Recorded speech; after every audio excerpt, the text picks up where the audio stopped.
We will look in closer detail at these violent developments in South Africa recently. But before we do, let's just take you to the story which is happening right now.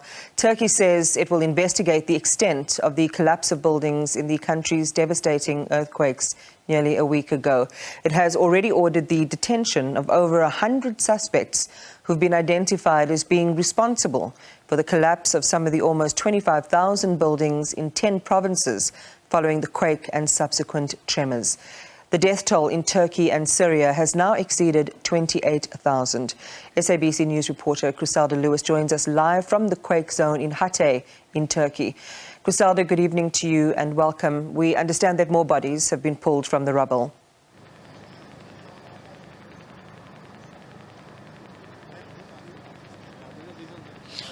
Well, that's right, Iman. The figure that you give for the death toll keeps rising. We're fast approaching the 30,000 mark at this stage. And as we had anticipated, the more the clock ticks, the more the days go by and families indicate that their loved ones are still unaccounted for, there was an expectation that that figure would increase quite drastically. Yes, indeed, we're sitting at about 28,000 now. And today we went to several areas where the recoveries by these rescue teams had been continuing. We recovered about more than 8 bodies today with the rescue teams that we were traveling with around several areas. Distraught families who've been waiting for days, hours, sleeping at these disaster sites and, saying they're hopeful that the loved ones will be brought up alive. One of the sites where we also were in the past 24 hours, the bodies of more than 5 people were also brought up, and fortunately for some, 12 were brought up alive. So while you have those who've already perished in this disaster, they are still clinging on to a bit of hope that perhaps there are some loved ones that might be brought up alive, given that over the past 24 hours, as I indicated, at some of these sites, you had about 12 brought up alive, buried under the rubble for hundreds of hours since this disaster last Sunday. Iman, it's been absolutely devastating. We only arrived back here at the base where we are stationed about 10 minutes ago, and I can tell you where we were, the families just were simply inconsolable.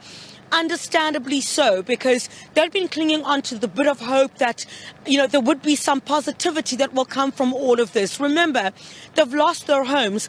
I was asking myself today how this nation is going to be able to pick up the pieces of buildings that have completely collapsed. People have lost everything. I spoke to a 15-year-old boy who every day has been returning to one site where his mother and father are still unaccounted for. And he's clinging on to hope. The way he was dressed today, Iman, he was wearing a suit.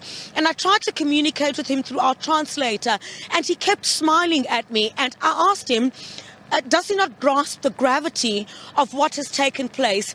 His family is still unaccounted for at this stage. He just kept smiling through the whole ordeal and the interview, seemingly because he cannot grasp just as yet the gravity of the situation. He was standing with his cousin, who's also very young, and it seems they have absolutely nowhere to go. What we're also seeing, Iman, is that there are a number of tent cities, if I can, that are also being erected across the city. And these are people who have absolutely nowhere to go. There's no ablution facilities. There is no showers. There's absolutely nothing. Those who manage to salvage the little that they have manage to do that. But also what is taking place now is that you have heavy machinery that are completely destroying some of the buildings that have slanted towards the left or even to the right, or have also pancaked, so that those who believe or would still want to go back into their homes and try to salvage some of their belongings are not able to go and do that because it's extremely risky. Where we were standing this afternoon, there were 2 tremors. Last night while we were asleep, there were 2 tremors as well. It's an extremely frightening experience, Iman, I tell you, but more so frightening for these thousands of people who don't know what tomorrow holds. Chriselda Lewis bringing us that live update from the danger zone there in Turkey, where these multiple tremors, as you heard a report there, continue to wreak havoc and leave a nation in deep anxiety and panic as to what might happen just within minutes or hours from now.